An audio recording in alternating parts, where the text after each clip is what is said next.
Hello, creepy people. Today I am very excited to present to you a Deep Web Stories video. If you don't know, I'm absolutely fascinated by hearing about what happens in the deep web. Whether it be true or not, I find the stories incredibly interesting. Now, I know the deep web has been done to death and there are a lot of repeat stories out there. However, I worked very hard to find some stories that you may not have heard. Whether they be fact or fiction, they are in here. And I know I personally have never heard any of these, so I hope that is the same case for you guys. I would like to thank Darkness Tales for joining me on this video. The link to his channel will be in the description below. Now, before we continue with the stories, I just want to issue an extra discretion warning.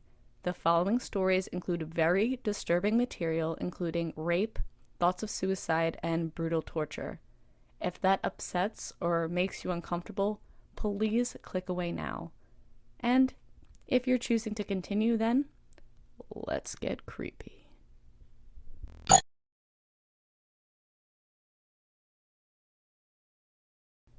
This is one of many horrific tales that begin in the uncharted virtual underworld known by many as the deep web, a seemingly endless landscape of hidden sites and digital media which can't be reached by conventional web browsers such as Chrome, Firefox, and so on. Sure, anyone can explore the deep web with the right tools, but without a proper roadmap, so to speak, you might find your computer taken over by malicious software, or stumble across something much, much worse. That's what reportedly happened to a former police employee named Mark Spielman.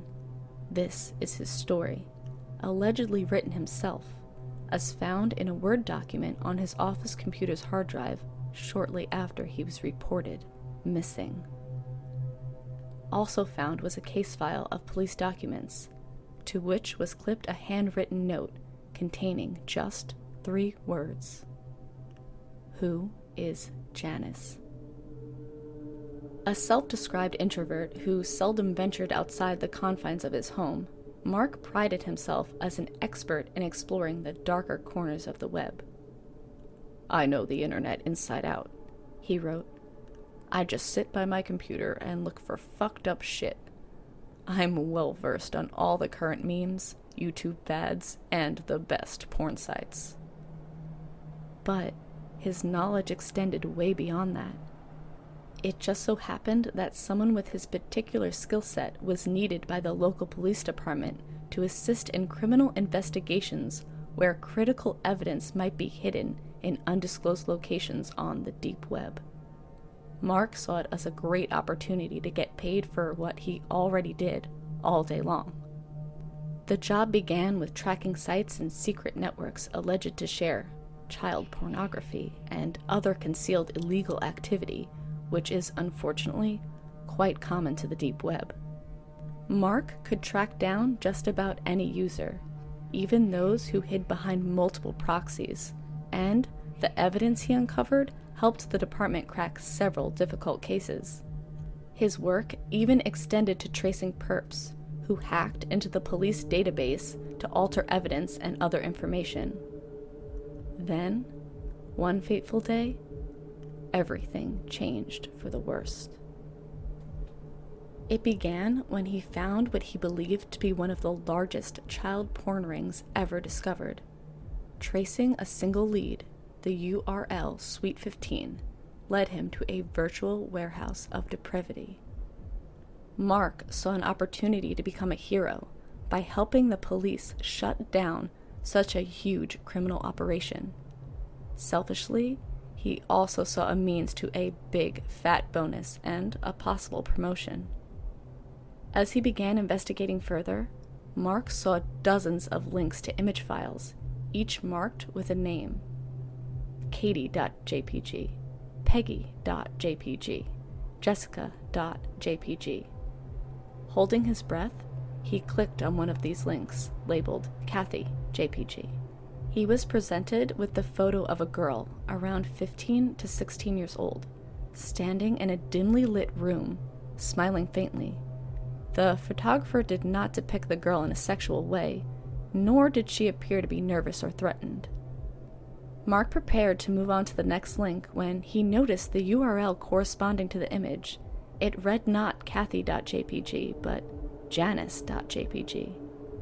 Puzzled, he tried another image link, this time Susan.jpg.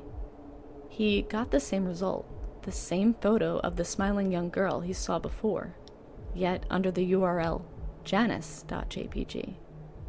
Mark's confusion turned to unease as he clicked more and more links, each one leading to the same picture of Janice. By the end of the day, he had clicked hundreds of links, both to images and videos, but each and every link opened the same image. That night, he began to worry that there was something more going on at Suite 15 than a subversive redirecting of links. His instincts told him they were hiding something even more horrible. Unable to shake his obsession, Mark decided to use his home computer to dig into the deepest picture file logs he could find on the site. That's when he saw, on the last page of the logs, the single file name, truejanice.jpg. Nervously, he clicked on it. His computer immediately erupted into a flurry of critical error messages before completely freezing. He restarted the machine, only to discover that it had been infiltrated by an extremely malicious application, which deleted every one of Mark's pre-existing files and replaced them with hundreds of newly downloaded image files. If Mark had any doubt that he had meddled with something truly dangerous, that doubt was obliterated when he saw that his desktop screen was now the image of the same young girl. But this time, the photo was different. Janice was not smiling anymore. She looked scared. Nevertheless, Mark pressed onward, hands trembling as he tried to open one of the many image files now residing on his computer. The image of Janice popped up, but this one was also different. The girl was clearly horrified, her look of distress replaced by one of panic. The room in which she was sitting was also much darker. He clicked on another image. This time, Janice seemed to be photographed while preparing to scream. Each subsequent image revealed a progressively more horrifying scenario, with the girl's expression turning from terror to agony and the room becoming darker and darker, until finally, there was nothing but a black screen. This continued for several more files. But Mark kept on opening the images until he saw something that made him recoil in horror. The photo showed a small candlelit room, unfurnished except for a single bed. On the wall behind the bed were smears of what could only be blood. On the bed, wrapped in a blood-soaked blanket, is what seemed to be a human body. Mark kept on clicking, and that's when he saw the man. The large male figure was standing over the bed, his face hidden from the camera, and was shown reaching for the stained blanket. In the next image, he had pulled the cover back to reveal Janice tied to the bed frame. At first, Mark thought she was dead, but the next image indicated that she was still very much alive, and apparently regaining consciousness after an unknown length of time. The man was now standing by the bed, arranging a tray of sharp implements. Mark seemed to be on autopilot, horrified by what he saw, but unable to stop progressing through the images, even though he knew what was coming. Even as the man began to use the instruments of pain and death on his bound victim, even after it was clear Janice was dead from blood loss, severe trauma, or both, Mark continued clicking on one image after another. Towards the end of the file list, most of the JPG images were solid black again. However, by the second to last file, Mark was shocked to see Janice facing the camera as she had in the beginning, but this time, her eyes were sunken, her skin drained of color, and her face dotted with dried blood. Mark knew that Janice was dead, but somehow he also knew that she was staring directly at him. He clicked the final file and was met with a single line of text. Who is Janice? According to the police report, Mark's documentation of the entire ordeal is the only evidence police found on his computer. The hundreds of files which he'd claimed to have seen were missing, and the police could find no trace of the Suite 15 directory he had been allegedly investigating. The report also states that Mark disappeared after he'd left work that day, and to date, his whereabouts are still unknown. Further documentation relating to the case was finally uncovered, including the possible identity of Janice. Her name and description matches that of a missing girl at the center of an unsolved 20-year-old kidnapping investigation, in which the missing girl's parents had also mysteriously disappeared. Police also found one file on Mark's work computer which had previously eluded their examinations, the original image of a sweetly smiling girl, marked Janice.jpg. Further analysis of the image allegedly revealed several hundred lines of embedded and encrypted code. After weeks spent deciphering it, experts discovered a link to a single video file. The contents of that video file were promptly marked as classified, and no details have ever been made public. Shortly after this classification, the case of Mark Spielman's disappearance was closed.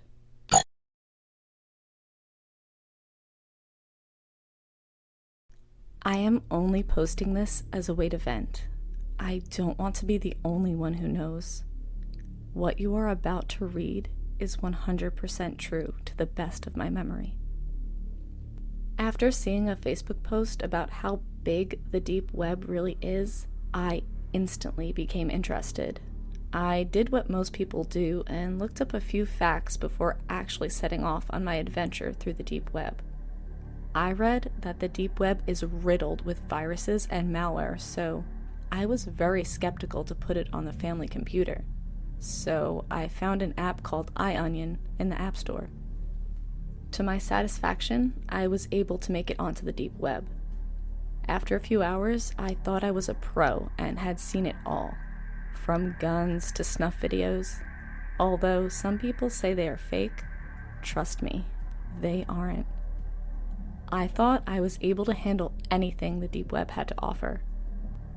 I began to dig deeper and deeper into the web. One day, while digging, I came across a room that just had random Bitcoin transactions popping up in a little chat box with other messages that seemed to be translated into symbols. The thing that I found strangest about this was the size and number of the transactions going through this chat box. These transactions ranged from 150 to 1,000 Bitcoin, $56,734.50 to $378,230. I figured this was just a site listing off big transactions. I clicked the back arrow on the browser, but the iOnion app is very slow, so it takes 15 to 20 seconds to close a page. After only 5 seconds or so, a countdown began from 10 in the chat. Curious, I canceled the reload and stayed for a bit. When the counter hit 0, the chat slowed to almost a halt, with only an occasional cryptic message showing up. After waiting for 1 or 2 minutes, a play arrow showed up in the top corner of my screen. For those of you who don't have iPhones, every video has a big gray play button that pops up on it when it's ready to play, despite what the website has as its play button. I clicked it, and what I saw next has haunted me from then on. It was a live video as far as I could tell because the length kept growing. In the middle of the screen, there was a very large wooden table with 3 naked girls held to it with straps. They were about 7, 16, and 24 years old, and all appeared to be asleep. After a few seconds, a man walked onto the screen, in all white, including a white mask. At this moment, I knew what it was. I exited the app instantly. I thought that was the end of it. After about 10 seconds, I saw 5 missed calls. The scary part about that is, they were from my mom. Not like she was getting killed, she wanted me to go to the store. Anyways, I deleted the app and went to get a snack when I heard my phone ring again. This time, a text from a random number that read, "Leaving so soon?" I passed it off as a troll and put the phone down. Then I got another. "You can't leave now. The fun has begun." Followed by the message, "You looked so interested before." I replied, "I wish I could stay, but I need to go to work." I was trying not to be rude because of all the stories I've read. At this point, I lost control of my phone. I couldn't sleep it, restart it, or do anything. All I could do is watch in terror as I began to get pictures of myself watching the video taken from my phone, followed by, "Please have a seat. We need to show you something. It would be a shame if this little incident came between our friendship." Now I'm shitting myself. Once again, the video pops up on my phone, only this time it wasn't via any website, rather via FaceTime. Worst of all, my face was in the bottom corner. They could see me. I was ordered to watch and show my face the entire time. I agreed out of fear. The man in white walked over to the oldest girl. He injected her with some needle, instantly waking her up. Her screams were horrible. He tortured her by first biting and chewing off her lips, breasts, and genitals. What shocked me more was the fact that he wasn't alone. There were at least 3 others with him. A cameraman, a doctor-type guy who was using IVs and blood bags to keep her awake and alive, and a man who watched from the shadows laughing. He then began nailing a rusty balance into her body. Her feet, ears, and arms were all nailed. He took out a knife and cut a small hole in her abdomen. The psycho hopped onto the table and fucked the hole. She passed out. The doctor gave her a shot, waking her once again. The man cut the hole larger and began to remove her organs while she watched and screamed.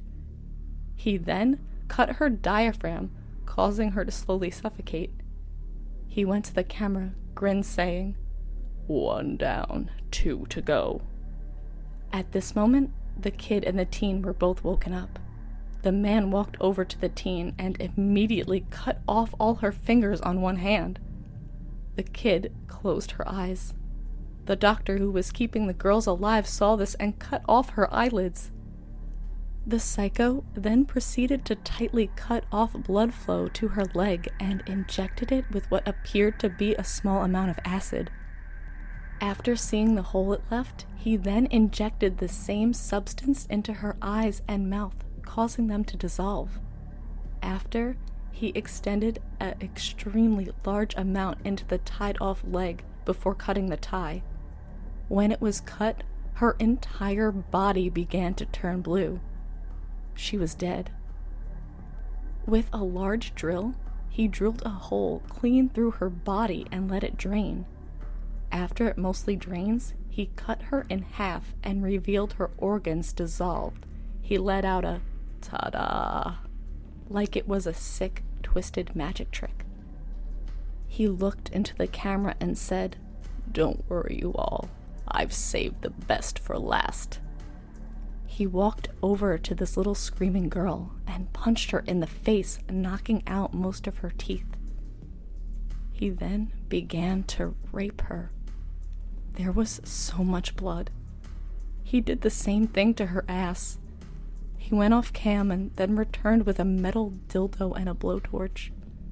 He put on industrial gloves and heated it red hot before shoving it in her mouth, vagina, and ass. He did many other horrible things. For over 20 minutes, she was put through this. She died 2 times, but was brought back for more. Finally, the man decided it was time, but there was no peace in her death. She was waterboarded with bleach. After this, the man thanked his donors and left. I got control of my phone back and haven't heard from him from then on, but I still feel like I'm being watched. I haven't been able to do anything unarmed in fear that I can be the next victim. If you want to go on the deep web, please use caution. Please.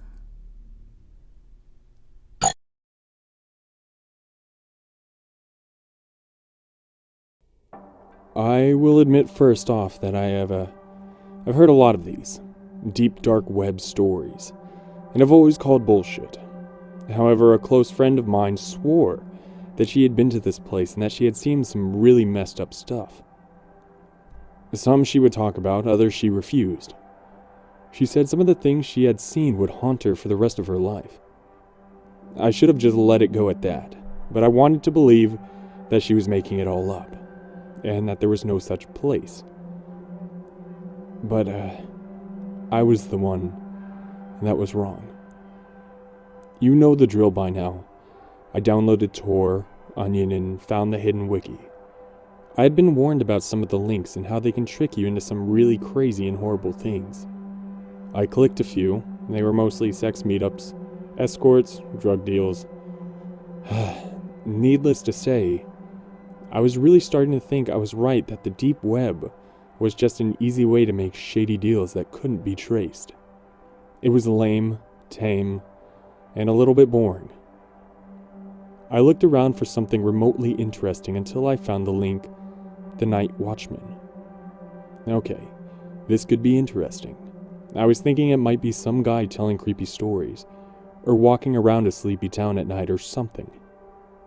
What greeted me was a flat black page with 3 videos blown up to cover the space, sitting side by side in a line.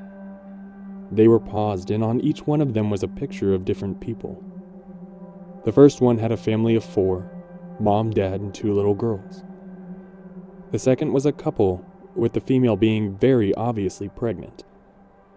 The third was just one woman and her dog, a cute black lab with a white streak over his left eye. Before I could study them for too long, a voice came through.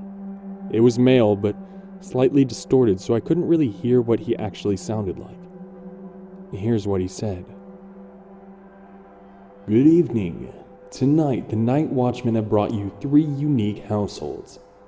Each of them lives different lives, believes different things, and has different future plans. He stopped here and cleared his throat. For this next part, it sounded like he was smiling. Watch each video and then choose one. I really didn't understand the point of this task, but honestly, my interest was piqued. I was curious about where this was going. I clicked the first video. There wasn't much to it. It showed the family in their home, skipping through moments of them watching TV, playing in the backyard, having supper, the parents putting the kids to bed, starting to make love. It cut off there, thank God. I was starting to feel like a weird creep. I was seeing a part of these people's lives that were meant for only them. I reluctantly clicked the next video. I was transported into the home of a young couple getting ready to start a family. It skipped through to them in the baby's room, hugging and generally looking excited. They ate salads at the kitchen table, went through mail, looked through baby books and magazines, and watched a show on TV and then went to bed, snuggling up together. This one was so sweet I couldn't help but smile at what I had seen. However, I was still a voyeur in their personal moments. I had gone through the others. I figured it was only right to watch the last one. This one was of a single woman living with just her dog. She was a bit of a slob. She had dishes piled up, laundry on a love seat in the living room, and trash that was just overflowing. The other 2 had been pretty tidy. The family having some toys and laundry lying around. The couple with a very clean house. I wondered if there was a point to that since it did show these aspects in the videos.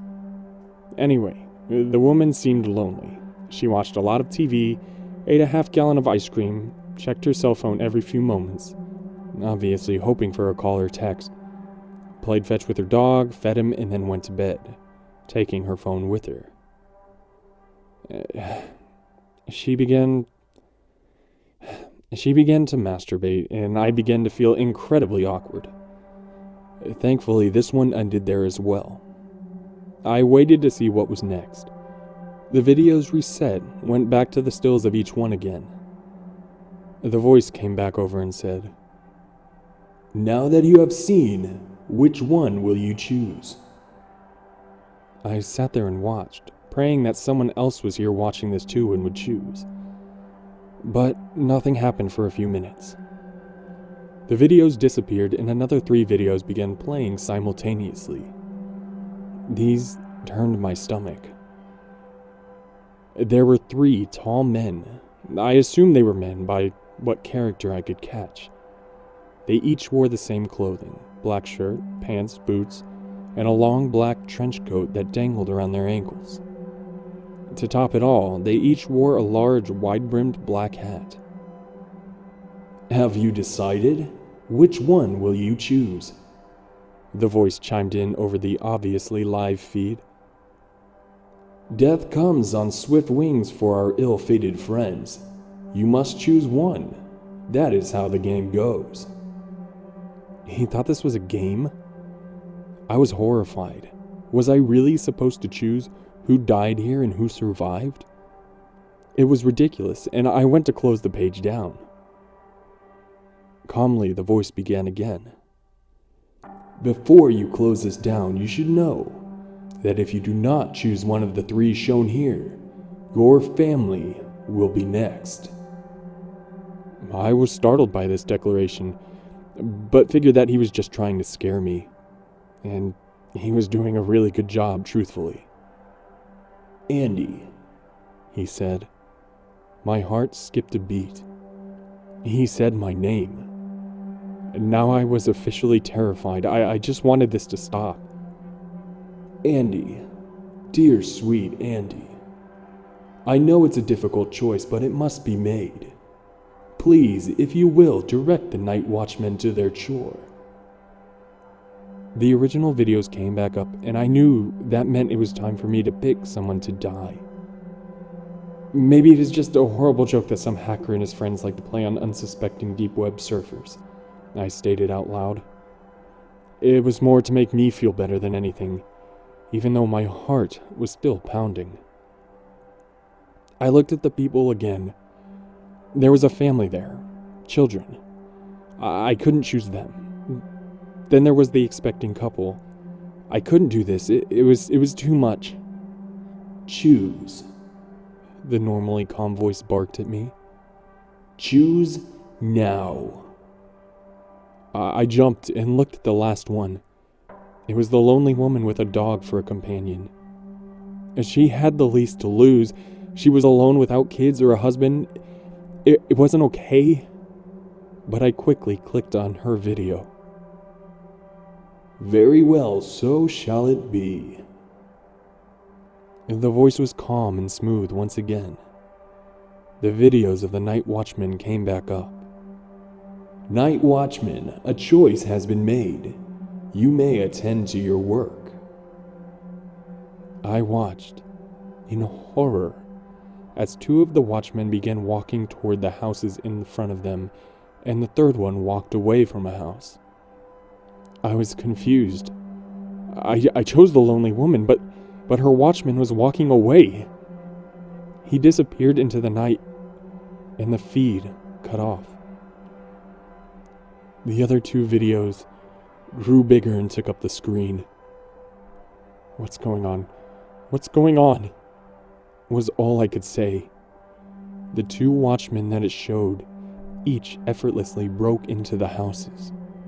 I was biting my bottom lip so hard it bled. The feeds walked along with them as they each silently roamed through the houses. One watchman walked into the set-up baby room and looked around gingerly, then made his way across the hall to the other bedroom. The other watchman walked slowly down the hall, seemingly trying to decide which room to enter. He chose the children's room. I looked over to the first one. He stood at the foot of the sleeping couple's bed holding a huge machete. He walked to one side and began swinging wildly. There were screams so loud and frightened that I felt like I might pass out or throw up. I looked over to the other video reluctantly. The watchman stood in the children's bedroom, right in the center of the pink bunk bed.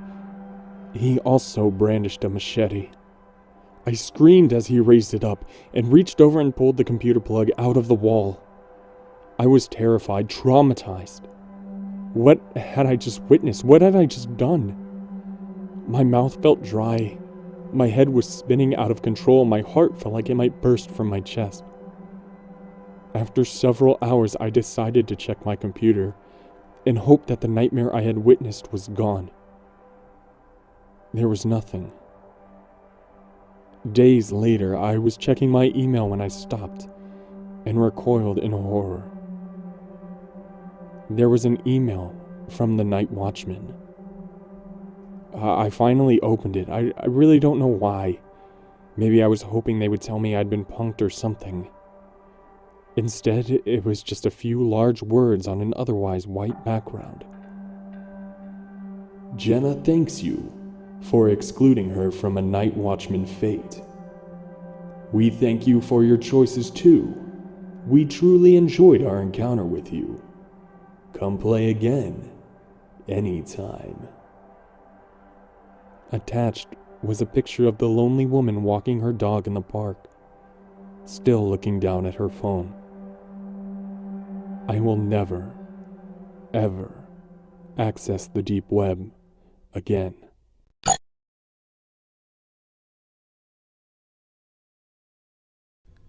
My name is... I'm 26 years old. Blonde hair, blue eyes, 5'6", so pretty typical really. This seems really pointless now, but I promise it is important information though. It will mean a lot later in this message. It's hard to decide where to start, so I will just run you through from the beginning, I suppose. 2 weeks ago, I was out for a run before work, before the road got hectic with the heavy morning work traffic. There was a fog. I remember this distinctly because it was so thick that it actually made it hard to see about 10 feet in front of me. Before I knew it, a dark red SUV started to become visible through the heavy clouds. I don't know what happened here really, as it was all so fast. 1 minute I was running my normal route, the next I was grabbed and thrown into the SUV. I guess they used chloroform or something like it to knock me out, because when I came to, I was in a solid white room with absolutely nothing in it but me. I don't know what was worse, realizing that I had been kidnapped or the maddening essence of the dead, empty room I was being kept in.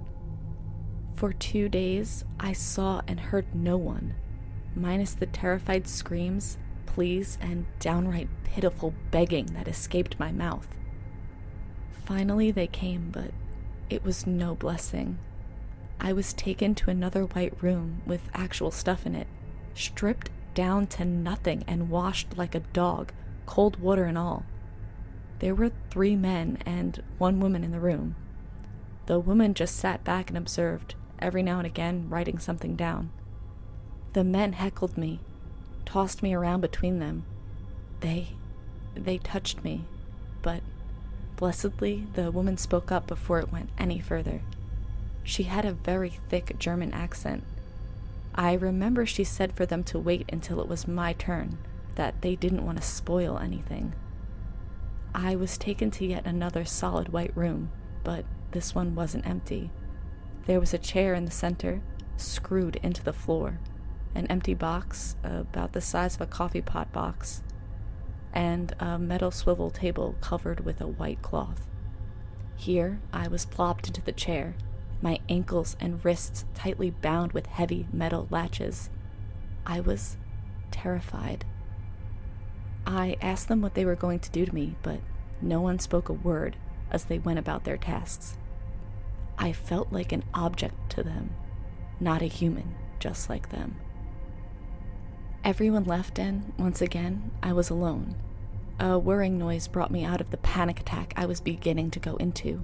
I watched in horror as an extra-large television descended from above me and settled in against the wall directly in front of me. A man dressed like an old butcher from the 50s and a woman dressed like an old-fashioned nurse came in and uncovered the metal table, revealing a plethora of small tools. A scalpel, several other types of med-surg equipment, dental tools, and other things I didn't really recognize. I have never been so terrified in my entire life. My hell truly began when the screen lit up and a small group of people came up in their own chat bubbles. The butcher asked the nurse if everything was in order. She nodded and said in a German accent, "Yes, doctor, everyone has paid." He smiled and thanked the group of the 6 on the screen. My body trembled beyond my control. "Very well then, let's begin," the butcher doctor commented. The nurse walked over to the screen and turned up the volume. "What is your first request?" she asked the panel. The first person in line on the screen said, "Bite her nipple hard, then peel it off nice and slow." This is where I began screaming. They began attempting to put a ball gag in my mouth, but the man on the screen stated, "Let her scream." The nurse walked behind me, grabbing my breasts and sticking them out as far as she could. The butcher then leaned down and bit the right one. White, hot pain seared through my body. Just as the man wanted, I screamed. The nurse, which I heard the butcher call Olga, brought a long, thin pair of strangely shaped tongs and a scalpel. The butcher took the scalpel, leaving the nurse with the tongs.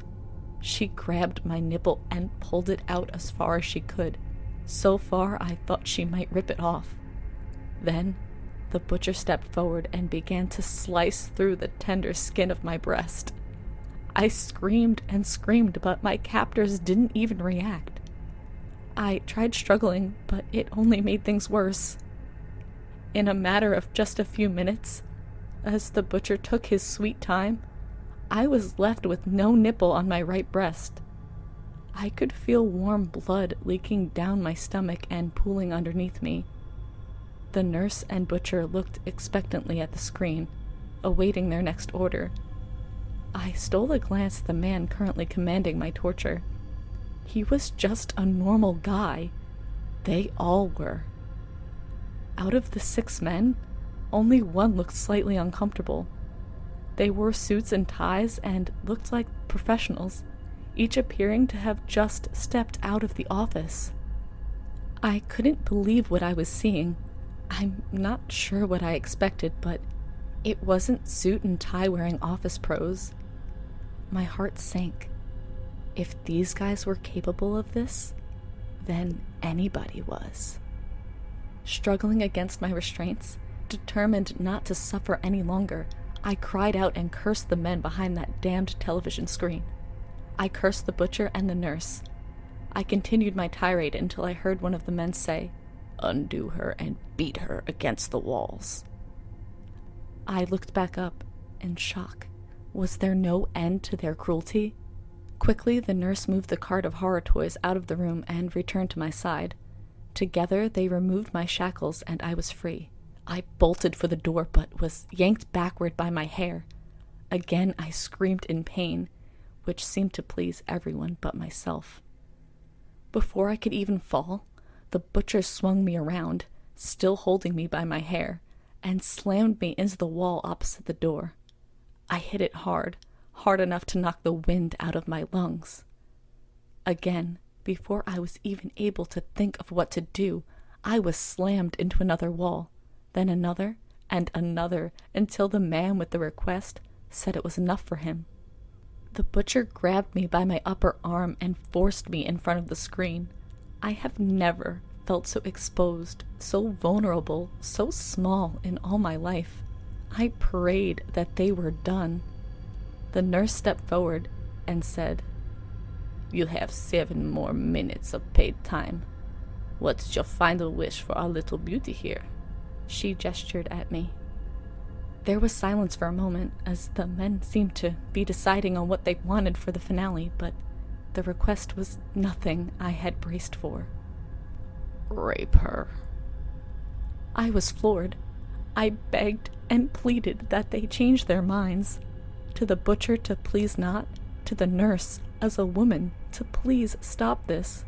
But my words fell on deaf ears, and the butcher seemed determined to oblige, as I heard the sound of his leather apron hit the floor, and a belt come undone. He still held me by my arm. I struggled with all my might to get away, but was jarred when the hulk of a man turned and backhanded me right across my face. I nearly fell, and he used this to his advantage, throwing me the rest of the way to the ground, positioning me so that the men could see everything from a sideways view. "Make it rough," one of the men called. The butcher crawled over top of me and smiled. "With pleasure," he stated, wrapping one large, beefy hand around my throat and pushing down. By the time he was finished with me, my screams had diminished to pathetic-sounding sniffles and begging. I just wanted this torture over with. I wanted them to kill me. And this was the moment that he would.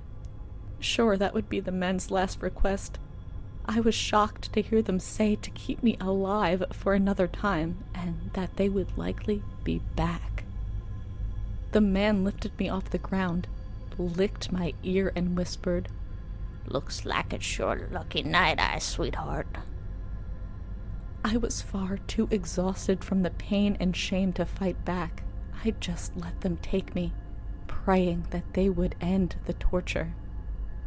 Unfortunately, I was immediately shoved back into my little white room and left there until they decided that if I put this information on the normal internet, it would bring in more customers. Please stop watching these videos. Please stop visiting the deep web. This isn't a joke.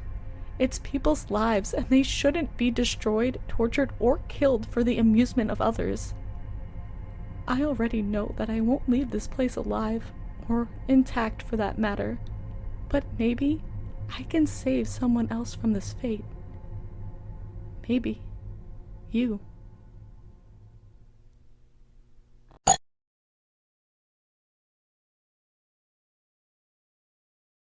I've been watching a YouTube series about deep web exploration. I won't name the series, or the channel it belongs to. I'm not getting paid for advertisements. Anyway, I looked up a video on how to access said deep web. I did it fast and dirty. Not much research on what not to do. Big mistake. Let me tell you that right now. Using Windows on the deep web is a bad idea. That much I did know.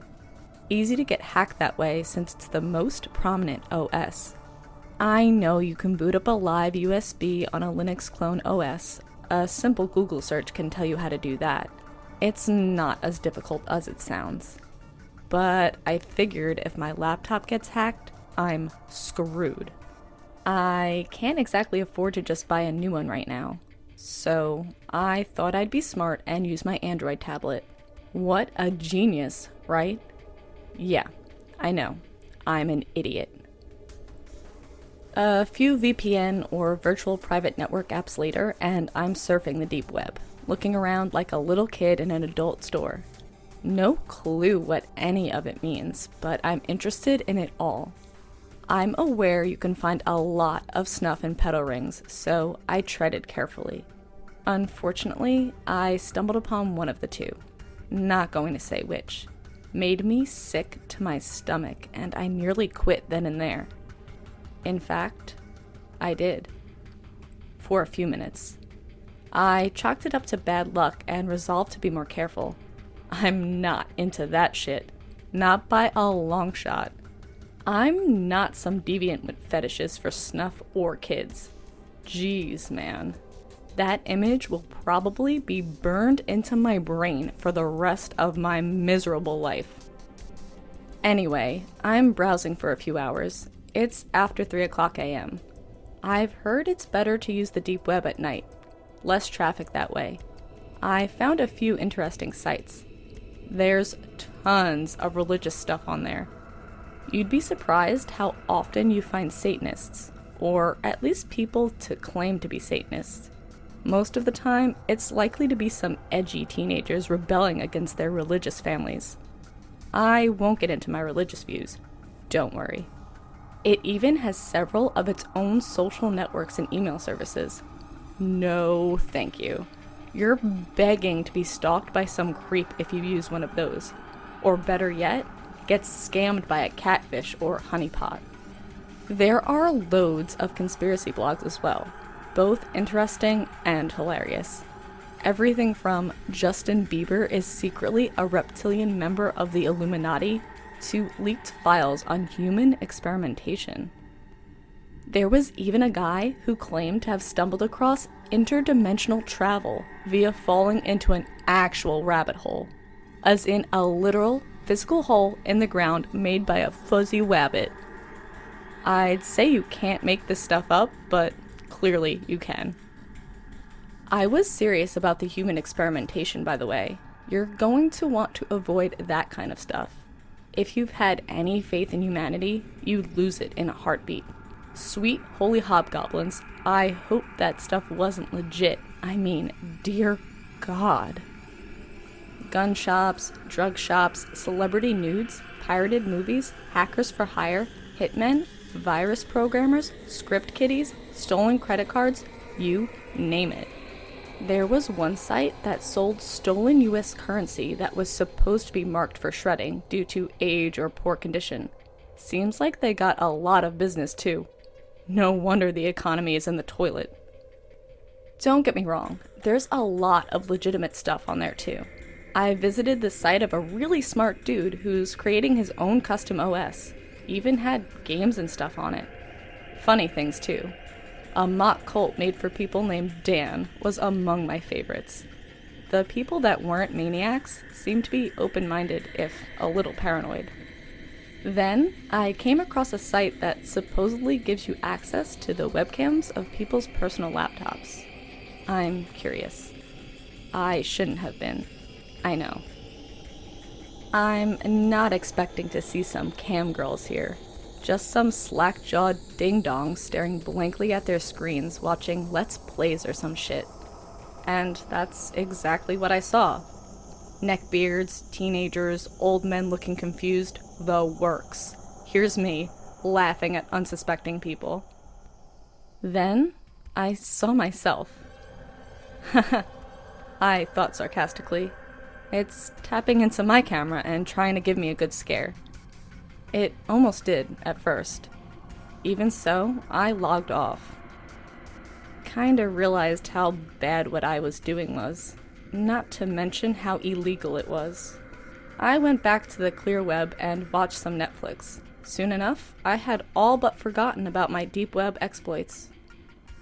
Then, my Skype starts ringing. Another Skype number is calling me. I think maybe it's one of my friends trying it out. I've been pestering one of them for a while to get on Skype, so we can chat while playing games on stream. So, I pick it up. At first, there was silence. Then, I heard a voice. A man's voice. He sounded like he was an older guy, 50 plus. "Looking good," he said. Without a second's hesitation, I hung up, deleted every deep web related app on my tablet, shut down and restarted my router. I have no freaking clue how that guy got my Skype number, and to be quite honest, I don't want to know. All I know is, if you're going to use the deep web, I beg of you, for your own safety, do more research than I did. Talk to someone who has experience in setting up a proper VPN or some other kind of anonymity. You sure as hell are not gonna find it on freaking Google Play.